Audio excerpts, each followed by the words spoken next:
Guys, after over 4 years, we have finally gotten the final next gen who appeared in Cars 3 released as a diecast. Not counting, of course, JP Drive, the Apple Racer, since Mattel doesn't have the rights to him. But here he is, guys, the final next gen that appeared in Cars 3 that we were yet to get. Jim Reverick, number 67, the Carbon Cyber Next Gen. Now, strangely enough, the last veteran racer released was also the Carbon Cyber car, Bobby Rotesta, but unfortunately I don't have him or his XRS variant. Bobby is pretty rare. He was only ever released in an Amazon exclusive multi-pack, yet to be re-released as a single, but hopefully they do that soon. Him and TG Castlenut, I really have to get those two. And his XRS variant, that whole XRS wave just never hit my stores. Kind of odd that the Carbon Cyber racers were the last ones released for both types of racers. Honestly, I wasn't really all that excited for Jim Reverick. I've complained several times in the past about how many next gens are like different shades of green. But honestly, I quite like Jim, especially that metallic blue, although I definitely would have preferred, like, if I had it my way, I wouldn't make him the last next gen. I'd make one with a design that I liked a bit more than the last one. Anyway, guys, welcome back to yet another review. Today we're going to be taking a look at Jim Reverick from the 2021 Cars Diecast line, so let's get started. I think this year has had some of my favorite next gens ever, Nick Shift and Will Rush. Will Rush, I think, is probably my favorite next gen. And you know, Jim Reverick is another really nice one. Of course, we also had M Fast Fong this year. I think Jim is probably my least favorite out of those, but he's still super, super cool, especially that metallic blue, again, which I didn't even realize he had. We got the metal logo there, new for 2021, as seen in Cars 3, alongside, I believe that's Kurt, Sterling, the Vusine Tractor, JD McPillar, Pileup, Jimbo, and Taco. All cars, honestly, that have been out for quite a while. It would be nice to see some different cars on the back of the packaging. Maybe some more like recent releases, because this came out quite a few months back. But anyway, here's Jim out of the package. Interesting thing with Jim is that he's had several other pieces of merchandise out, so people have been waiting for his normal diecast for quite a while. I mean, people have been waiting because, you know, he's the last next gen, but also because we've had several other pieces of merchandise of him, including a mini racer and Atomica release. But here he is out of the package, and I gotta say, he looks even cooler than I originally thought, although I immediately realized something's up with his eyes.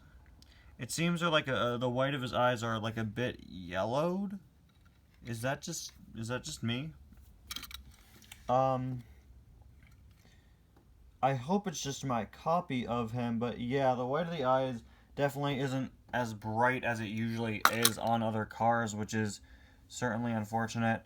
It might just be because of this whole weird, like, blue foil thing it has going on, like, on top of Jim and on other parts of him. I'm not really sure if there's a correlation between, like, those two things, but yeah, the eyes are, like, weirdly yellowed, which is definitely unfortunate. Hopefully that's not an issue that persists. Pretty sure it's probably just on this car, though. We, of course, have the Carbon Cyber logo here on the hood. Not really all that interesting. Usually, like, on the sides of all the other next gens, Carbon Cyber is in, like, a box. You know, there's a bit more of a logo going on there, but here it's just written out. I do actually like how that looks, though. I think it looks pretty realistic. Kind of like how you'd have a t-shirt with just, like, the brand name on it. Really like the font choice there. Got a pretty typical next-gen expression. And, of course, you could see that nice blue sort of metallic foil design. It's pretty similar to, like, the foil designs on Steve Slick LePage and Chase Race-A-Lot. Probably, like, the same sort of material. Number 67 on the roof and on the side there, with some more of these nice blue foil sections. The Piston Cup Combustor Carbon Cyber itself and Synergy there on the sides. Number 67. Really nice design there with these pretty subtle stripes that you honestly can't see that well until you put something in front of the foil. Really nice bit of detailing there. And then on the spoiler here, we have this light blue, we've got this light blue design continuing the foil design on the rest of the car, it seems. It's a shame that it couldn't also have the foil design, but hey, Mattel's spoilers are basically infamous for never really lining up in terms of color. You know, like when there are metallic detailings on a car, oftentimes it won't carry over to the spoiler, unfortunately. This is probably just another case of that. But yeah, pretty sure that blue should be the same sort of foil design. There's also a bit of a blue stripe here, which is interesting. And another interesting thing is the fact that there isn't anything written on his spoiler. The back, oh, that is so cool!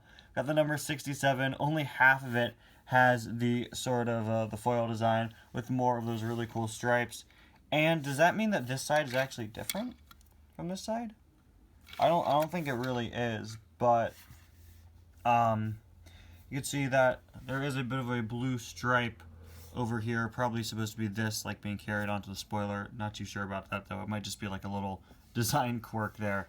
Oh, I really like how the back looks. That is really cool. I always love it when like the designs wrap around. Very, very nice. And there is a look at the base. I gotta say, I wish that the foil design was on more of him. There are like weird sections where there's like foil all around it, but it's still green. But that's not a problem with the diecast, of course. That's just something that I wish were different with the character design. At the end of the day, though, I think Jim Reverick is a really solid next gen. I think some of the details on him are a bit hard to see, like that Carbon Cyber logo. I think it's a little unfortunate what happened with the eyes there. Honestly, the way that he's painted really reminds me of the Endurance Racers.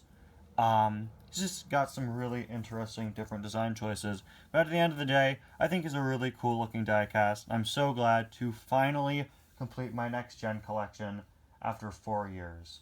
Anyway, guys, wait, hold on. Technically, I haven't completed it because there are all the NASCAR ones. But like for the normal variants of the ones who appeared on the movie, I believe I have all of them. Okay, now back to my outro. Anyway, guys, thank you so much for watching. Let me know who your all-time favorite next gen is in the comments. I really think I've got to say Will Rush. He's definitely up there. I really like Chris Roman, Jonas Carver's, Nick Shift, but I think Will Rush is my favorite. I'll see you guys next time. Bye now.